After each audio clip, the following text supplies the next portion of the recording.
London, 1845. The rain pattered against the coach window as Catherine Valmont stared at the crumpled advertisement in her gloved hands. The ink had begun to bleed where her tears had fallen upon it earlier that morning.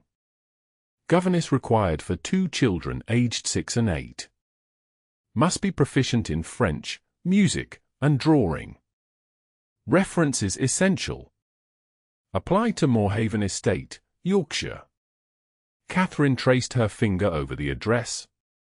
This position was her last hope, her final chance to maintain some semblance of respectability after her father's death had left her with nothing but debts and a tarnished family name. At 23, she possessed neither fortune nor connections, only her education and determination to forge a life beyond the scandal that had destroyed her family. "We approach Moorhaven, miss," the coachman called down. Catherine straightened her plain grey dress and tucked a loose strand of chestnut hair beneath her bonnet.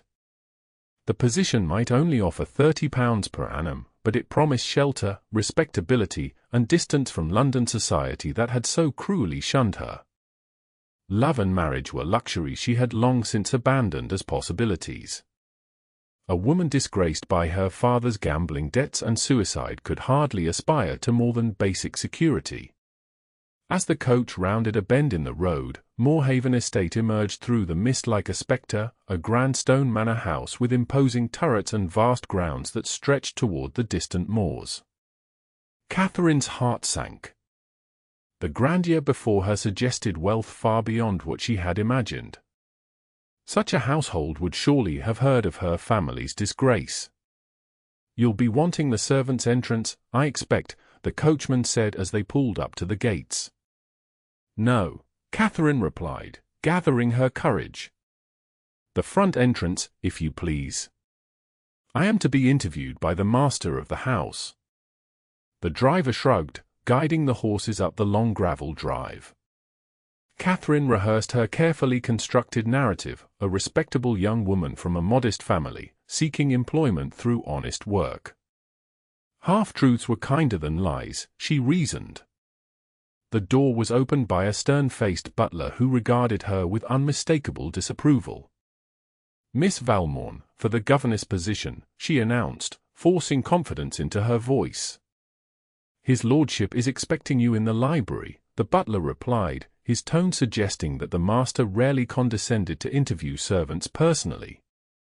Catherine followed him through the cavernous entrance hall, past portraits of stern-faced ancestors and beneath glittering chandeliers that had likely witnessed generations of aristocratic gatherings. Her shabby carpet bag felt suddenly inadequate in her hand, a physical reminder of how far she had fallen. The library doors opened to reveal a room lined with leather-bound volumes reaching to the ceiling. Before a crackling fire stood a tall figure, his back to the door as he gazed into the flames. "Miss Catherine Valmont, my lord," the butler announced before withdrawing. The man turned slowly. He was younger than Catherine had expected, perhaps 30 years of age, with striking features hardened by what appeared to be years of bitterness. His raven hair was cut severely, and his black attire suggested mourning. But it was his eyes that captured her attention, grey as storm clouds and equally turbulent. "Lord Alexander Montrose," he stated flatly. "Earl of Westmoreland." Catherine curtsied deeply. "My lord." "You come with no references," he observed, consulting a letter on his desk. "Unusual for a governess." "My previous employer, Mrs. Harrington of Grosvenor Square, passed away unexpectedly," Catherine explained. "The truth, at least. I have a letter from her daughter confirming my character, though it is not a formal reference." He took the letter she offered without examining it. "And your qualifications?" "I was educated at Miss Pinkerton's Academy for Young Ladies. I speak fluent French and Italian, play the pianoforte and harp, and am competent in drawing, geography, and mathematics." His expression remained impassive. "My children require discipline, Miss Valmont. Their mother died 3 years ago, and they have driven away 2 governesses already. I have neither the time nor inclination to seek a third replacement should you fail. I understand, my lord. He studied her face with unnerving intensity. Do you? My daughter refuses to speak since her mother's death. My son has taken to running wild through the estate. They do not need coddling, they need structure. Catherine met his gaze unflinchingly. Children who have lost a mother need both structure and compassion, my lord. I can provide both. Something flickered in his expression, surprise, perhaps, at her boldness. Why do you seek employment so far from London? He asked abruptly. Catherine felt her chest tighten. I have no family remaining in London, my lord.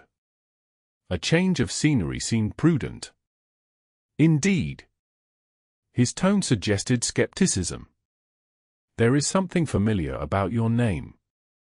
She tensed, preparing for the inevitable dismissal when recognition dawned, but instead, he merely waved his hand dismissively. The children are in the nursery. Mrs. Winters, the housekeeper, will show you there and explain your duties. You will take meals in your room, except Sundays when you may join the upper servants in their dining room. Your half-day is Thursday afternoons. You begin tomorrow. Catherine blinked in surprise. You're offering me the position. Unless you have suddenly decided it doesn't suit you. No, my lord. Thank you, my lord. Do not thank me yet, Miss Valmont. You may find yourself regretting your acceptance before the week is out. With that, he rang a bell, summoning the housekeeper who would show Catherine to her quarters. As she followed Mrs. Winters up the grand staircase, Catherine caught Lord Montrose watching her ascent, his expression unreadable. She wondered what darkness haunted him, and whether her own secrets would remain hidden within these walls. Catherine's room was small but comfortable, situated in the east wing near the nursery. After settling her meagre belongings, she requested to meet the children immediately. "Are you certain, miss?" Mrs. Winters asked. "Most new governesses prefer to start fresh in the morning. I find first impressions are best made without ceremony," Catherine replied. The nursery was a spacious room filled with toys that appeared untouched. A small boy sat by the window, methodically dismantling what had once been an expensive mechanical train. Near the fireplace, a little girl sat perfectly still, her doll abandoned beside her. "Master James and Miss Eleanor," Mrs. Winters announced. "This is Miss Valmont, your new governess." Neither child looked up. "I'll leave you to become acquainted," the housekeeper said, closing the door behind her. Catherine approached slowly, taking a seat between them. "I see you're conducting an engineering experiment," she said to James. The boy glanced up suspiciously. "I'm breaking it." "Ah. And have you learned anything useful from breaking it?" He frowned. "That's a stupid question." "Is it?" "I find one learns a great deal from taking things apart, though the true skill is in putting them back together again." James studied her for a moment. "I can't put it back together." "Perhaps we could try together tomorrow," Catherine suggested, before turning to Eleanor. The girl's golden curls framed a face so like her father's that Catherine felt a twinge of recognition. "Hello, Eleanor," she said gently. The child remained silent, her eyes fixed on the carpet. "I don't expect you to speak to me today," Catherine continued calmly. "Or tomorrow. Or even next week. But I would like to read to you both before bedtime, if I may." She withdrew a worn copy of The Tales of Mother Goose from her pocket. James scoffed. "Those are baby stories." "Are they?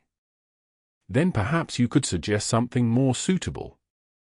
"Father has forbidden us from the library," he stated, a challenge in his voice. Has he forbidden books altogether, or merely your unsupervised presence in the library? James considered this. Just going in without permission. Then I shall request appropriate selections for our lessons. Catherine opened her book. For tonight, however, I hope you'll humor me with these baby stories. Sometimes the simplest tales contain the most profound truths. To her surprise, both children settled to listen, though Eleanor maintained her silence throughout. As Catherine read, she sensed they were testing her, waiting for signs of frustration or defeat. She would give them neither. After tucking them into their beds, Catherine returned to her room to find a note had been slipped beneath her door. You will join me for breakfast tomorrow to discuss the children's education. 7:30 a.m. in the morning room. Montrose. The formal command left no room for refusal. Catherine sighed, wondering what new scrutiny tomorrow would bring. She had survived far worse than an imperious earl. Yet something about Alexander Montrose unsettled her in ways she couldn't explain, as though he could see through the careful facade she had constructed. Breakfast proved to be an interrogation disguised as a meal. Lord Montrose questioned Catherine's educational philosophies while barely touching his own food. His penetrating gaze seemed determined to uncover any inadequacy in her answers. Your ideas about education are rather progressive, Miss Valmont, he observed after she had outlined her proposed schedule. I believe children learn best when their natural curiosity is channeled, not suppressed, she replied. And what of discipline? James particularly requires a firm hand. Catherine set down her teacup. Discipline need not equate to fear, my lord. Your son is destructive because he seeks attention. Your daughter silent because she believes her voice doesn't matter. His jaw tightened. You presume to understand my children after one evening. I presume nothing. I merely observe.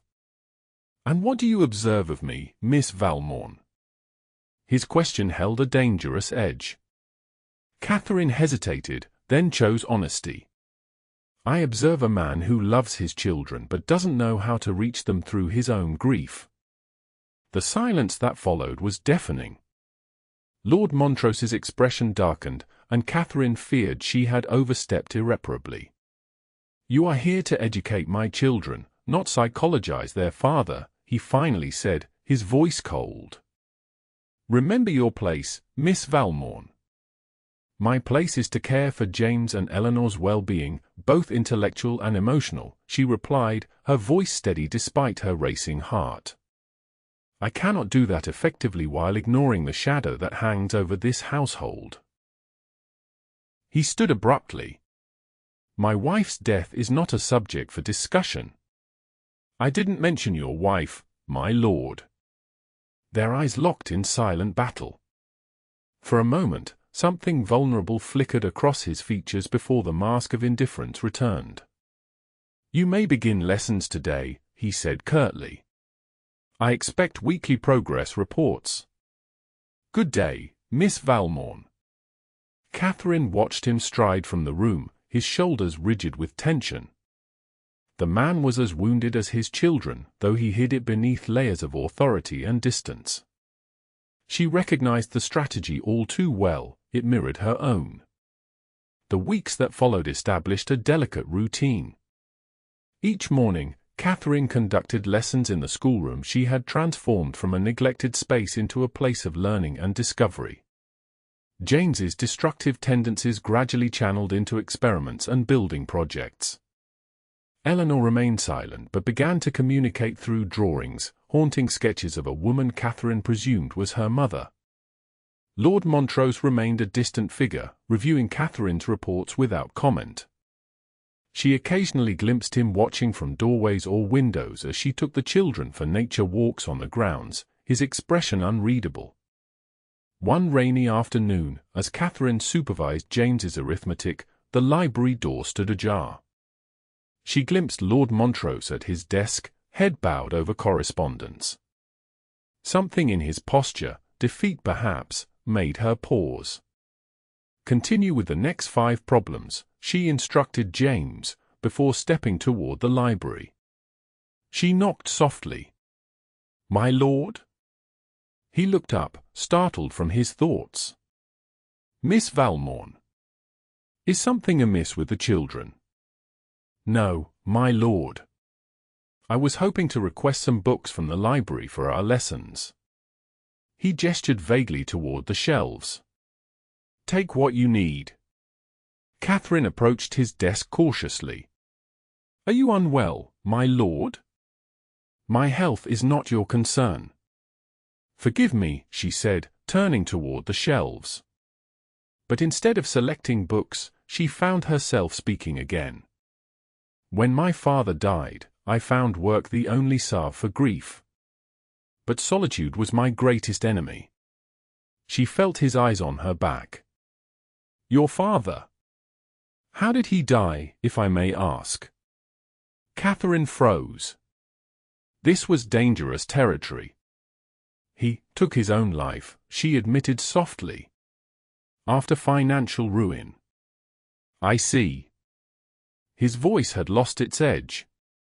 "My condolences." She turned to face him. "The children miss you, my lord. I see them every day at dinner. You sit with them. You do not see them."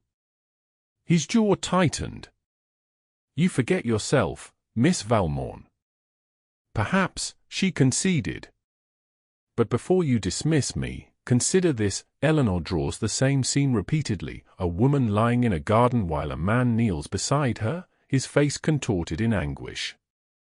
"I believe she witnessed your final moments with Lady Montrose." Alexander Montrose paled visibly. "That's impossible." Eleanor was asleep when Charlotte, he broke off, rising from his chair. "Where are these drawings?" "In my room. I felt they were too private to leave in the schoolroom." "Show me." "Now." Catherine led him to her quarters, acutely aware of the impropriety but certain of the necessity. From beneath her bed, she retrieved a portfolio of Eleanor's work. Lord Montrose examined the drawings with trembling hands. Each showed the same scene: a beautiful woman collapsed among roses, a dark-haired man cradling her body. "She was there," he whispered. "All this time, I thought she was spared this memory." "Children see more than we realize," Catherine said gently. "And what they cannot express in words, they find other ways to communicate." He looked up at her, his composure cracking. "My wife died of a heart condition in the rose garden. Eleanor was supposed to be asleep in the nursery. She needs to speak of it, my lord. As do you, perhaps." "I cannot," he said hoarsely. "To speak of it makes it real again. It is already real for your daughter. Every day." Their eyes met, and for the first time, Catherine saw past his defenses to the anguished man beneath. Without thinking, she reached out, placing her hand over his. He stared at their joined hands, then withdrew as if burned. "I must go. This is inappropriate." As he strode toward the door, he paused. "Thank you, Miss Valmont, for showing me these." After he left, Catherine pressed her hands to her flushed cheeks, wondering what madness had possessed her to touch him and why the brief contact had felt so significant. The following Sunday brought unexpected visitors to Moorhaven. Catherine was reading to the children in the garden when a carriage bearing the Marchioness of Harrington arrived. "Alex, darling," called a fashionably dressed woman as she descended. "We've come to rescue you from your self-imposed exile." Lord Montrose emerged from the house, his posture stiffening visibly. "Louisa, this is unexpected." "The best visits always are," the Marchioness laughed, kissing his cheek. "And I brought darling Cecilia Farnsworth. You remember her from the London season." A pretty blonde woman stepped forward, her smile practiced. Lord Montrose, how wonderful to see you again. Catherine felt the children tense beside her. James clutched her hand while Eleanor pressed against her skirts. Lord Montrose nodded stiffly toward the guests, then noticed his children. James, Eleanor, come greet our visitors. James stepped forward reluctantly, but Eleanor clung to Catherine. My apologies, Catherine said, curtsying. Miss Eleanor is feeling shy today. The Marchioness's gaze sharpened. And who might you be? Miss Valmont is the children's governess, Lord Montrose explained. Valmont. The Marchioness frowned. Not related to Edmund Valmont, surely. Catherine felt her blood run cold. My father, yes. How extraordinary. Alex, did you know you've employed the daughter of London's most notorious suicide? The man who gambled away his family fortune and left nothing but scandal behind. Lord Montrose's expression revealed nothing. Children, return to the house with Miss Valmont. Our guests will be staying for dinner. As Catherine led the children away, she felt her carefully constructed world beginning to crumble. That evening, Catherine remained in her room, certain her dismissal would come by morning. The Marchioness would surely share every lurid detail of the Valmont scandal, how her father had lost everything at the gaming tables, how creditors had descended upon their home, how he had chosen death over disgrace, leaving Catherine to face society's condemnation alone. A knock at her door startled her from these dark thoughts. Miss Valmont. Lord Montrose's voice. A word, if you please. She opened the door, her face composed despite her inner turmoil. My lord. I presume you wish my resignation. I wish for no such thing, he replied, surprising her. May I come in? The impropriety of such a request hung between them. Perhaps the schoolroom would be more appropriate, she suggested. He nodded, following her to the empty classroom where moonlight spilled through the windows. The Marchioness has shared some interesting tales about your family, he began. Catherine squared her shoulders. I imagine she has. Why didn't you tell me? Would you have employed me if I had? His silence was answer enough. I needed this position, my lord, she continued. After my father's death, society closed its doors to me. No family would hire the daughter of a suicide and a debtor. So you concealed your identity. I omitted certain facts. I never claimed to be someone I am not. He studied her face in the moonlight. No, I believe you are precisely who you appear to be, a woman of remarkable strength. Catherine blinked in surprise. Your father's mistakes are not your own, he continued. And you have proved yourself an exceptional governess. The children have flourished under your care. Thank you, she whispered, relief washing over her. However, he added, his tone shifting, the Marchioness has other concerns. She believes your situation might lead to inappropriate aspirations regarding your position in this household. Understanding dawned. She thinks I aim to seduce you into marriage. His eyes widened at her bluntness. Something to that effect. Catherine laughed bitterly. I assure you, my lord, I harbour no such designs. I am painfully aware of the gulf between our stations. Are you? He stepped closer. Because there are moments, Miss Valmont, when you speak to me as no employee should dare. If I have overstepped, you have overstepped consistently since your arrival, he interrupted.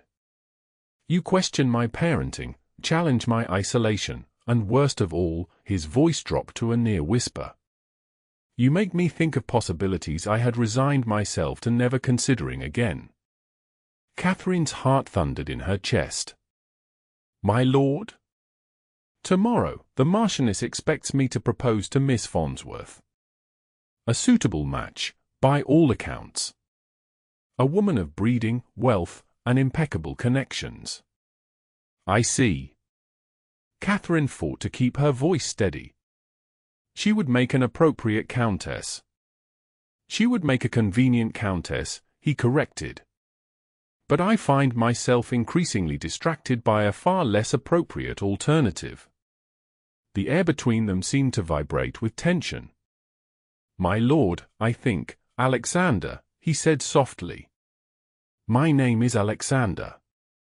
This conversation is dangerous, Catherine whispered. Because you feel nothing. She closed her eyes briefly. Because I feel too much. For a breathless moment, they stood in silence, the moonlight casting shadows across their faces. Then, footsteps in the hallway broke the spell. Alex? Are you up here? The Marchioness's voice echoed through the corridor. He stepped back immediately. We will continue this discussion another time, Miss Valmont. As he left to intercept the Marchioness, Catherine pressed her hands against the window glass, its coolness a stark contrast to the heat coursing through her veins. What madness had possessed her to admit her feelings? And what consequences would morning bring? Catherine awoke to chaos. The entire household bustled with activity, servants rushing through corridors, voices raised in concern. What's happening? She asked a passing maid.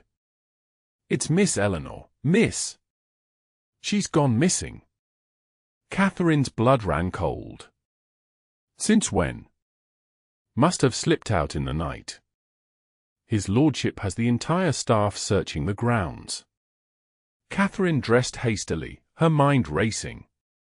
Where would Eleanor go? The answer came to her suddenly, the rose garden. Where her mother had died. Without waiting for permission, Catherine ran through the rain-soaked grounds toward the garden at the eastern edge of the estate. There, huddled beneath a stone bench, lay Eleanor, soaked to the skin and shivering violently. Eleanor! Catherine gathered the child into her arms. You're freezing. The girl did not resist as Catherine wrapped her cloak around her tiny body. Let's get you home, Catherine murmured, lifting her. Mama died here. The words were so faint that Catherine almost missed them. She froze, staring down at Eleanor in shock. You spoke. Papa was crying. Eleanor continued in a whisper. He promised Mama he would never love anyone again. Catherine's heart contracted painfully. Is that why you stopped speaking? Because of what you heard. Eleanor nodded against her shoulder. Papa said words were pointless. That nothing mattered anymore. Oh, my darling, Catherine held her tighter. Your father was very sad when he said those things. He's not sad when he looks at you, Eleanor whispered. But Lady Harrington says he's going to marry Miss Farnsworth. Catherine swallowed hard. Your father must make his own choices, Eleanor. But I promise you, he loves you and James more than anything. Miss Valmont. Alexander's voice rang out across the garden. He ran toward them, his face ashen. Eleanor. She's all right, Catherine called. Just cold and frightened. He reached them, taking Eleanor from Catherine's arms. Thank God, he breathed, pressing his face into his daughter's wet hair. Where did you find her? The rose garden, Catherine said quietly. Understanding dawned in his eyes. Eleanor, why did you come here? The child stared at her father, then spoke clearly for the first time in his presence. I wanted to see where Mama died. Before you married someone else and forgot her. Alexander's face crumpled. Forget her? Eleanor, I could never forget your mother. Lady Harrington said you need a new wife. That Miss Farnsworth would be your countess. He glanced at Catherine, then back to his daughter. What if I don't want Miss Farnsworth to be my Countess? Eleanor frowned. Then who? Let's get you inside and warmed up, he replied, avoiding the question. We can talk more when you're dry.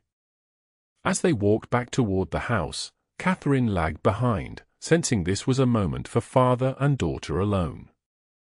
Yet she couldn't ignore the implications of their conversation, or the way Alexander had looked at her when Eleanor had asked who would become his Countess.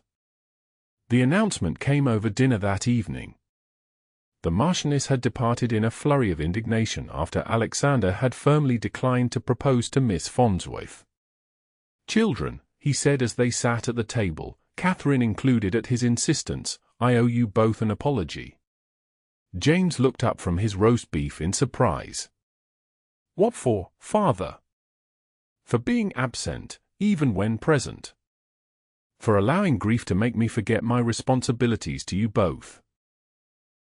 Eleanor, now wrapped in warm blankets after her adventure, regarded her father solemnly. Did you really promise Mama you wouldn't love anyone else? Alexander glanced at Catherine, then back to his daughter. I did make that promise, in a moment of despair. But your mother, his voice caught, your mother would be very disappointed in me for keeping it.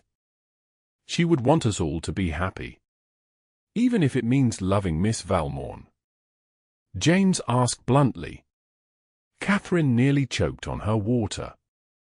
Alexander's lips twitched. You are remarkably observant, James. Eleanor said you look at Miss Valmont the way you used to look at Mamma. In the portraits. Catherine felt heat rise to her cheeks. Children, this is hardly an appropriate dinner conversation. I disagree, Alexander replied, his eyes never leaving her face. I think it's precisely what we should be discussing. Later that evening, after the children had been put to bed, Eleanor having spoken more in one evening than in the past 3 years combined, Alexander requested Catherine join him in the library. She entered cautiously, unsure what to expect after the children's startling observations at dinner. You found her, he said without preamble. When everyone else was searching the woods and the village, you knew exactly where to look. I had seen her drawings, Catherine replied simply. The rose garden haunted her imagination. You understand my children better than I do, he said, a note of wonder in his voice. Not better. Differently. I see them through fresh eyes, unclouded by grief. Alexander moved toward her. Catherine, may I call you Catherine? She nodded. When I hired you, I was a man half alive. I believed my heart had died with Charlotte. I maintained this house, this title, these responsibilities through sheer obligation alone. And now, she whispered. Now I find myself contemplating a future I had thought impossible.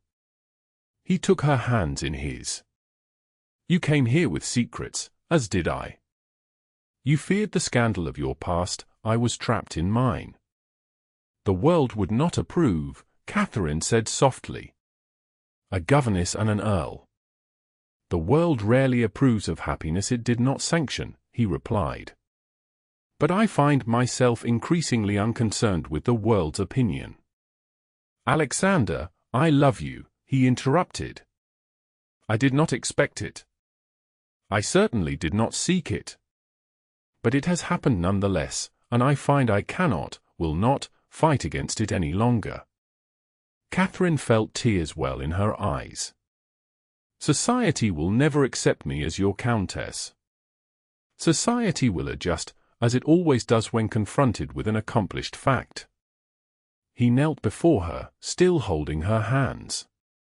Catherine Valmont, you came to Moorhaven as my children's governess, but you have become the light that guided us all from darkness. Will you do me the honor of becoming my wife? Catherine looked down at this proud man kneeling before her, this earl who had broken through his grief to find love again, and realized that the shame she had carried for so long had finally lifted. Yes, she whispered. Yes, I will marry you. Spring, 1846. The gardens of Moorhaven bloomed with new life as Catherine stood before the mirror in what was now her dressing room. The Countess of Westmoreland's dressing room. "You look beautiful, Mamma," Eleanor said, adjusting the flowers in Catherine's hair. The title still startled her, not Countess, but Mamma, bestowed upon her by the children shortly after the intimate wedding ceremony 3 months prior. "The guests are arriving," James announced, rushing into the room.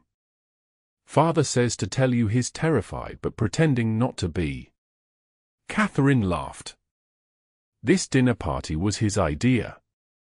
"Yes, but he didn't realize how many people would actually accept," James replied practically. "Even Great-Aunt Agatha, who hasn't left her house in a decade." "Curiosity," Catherine said wryly. "They all want to see the governess who became a countess." "And they shall see a countess who was always worthy of the title," came Alexander's voice from the doorway. He entered, resplendent in formal attire, and kissed his children's foreheads before sending them to prepare for the evening. Then he turned to Catherine, his eyes warm with admiration. "Are you ready to face London society, my love? With you beside me?" "Always." She took his arm, drawing strength from his steady presence. As they descended the grand staircase together, whispers rippled through the assembled guests. Catherine recognized faces that had once turned away from her in shame, now forced to bow and curtsy to the Countess of Westmoreland. "They'll gossip," Alexander murmured. "Let them," Catherine replied. "We have something far stronger than their approval." "What's that?" She smiled up at her husband as they reached the bottom of the stairs. "A love that healed us both." The Marchioness of Harrington approached, her smile tight. "Countess Montrose, how unexpected to see you in such a position." Catherine inclined her head graciously. "Life is full of unexpected joys, Lady Harrington. I've learned to embrace them." Alexander squeezed her hand proudly as they moved through the crowd together. The woman who had once hidden from scandal now stood before society as its equal, not through birth or fortune, but through the transformative power of love that had conquered bitterness and shame alike. In the corner of the ballroom, Eleanor and James watched their father and new mother greet the guests, their faces alight with the contentment of a family made whole again. "She came as a governess," Eleanor whispered to her brother, "but she saved us all."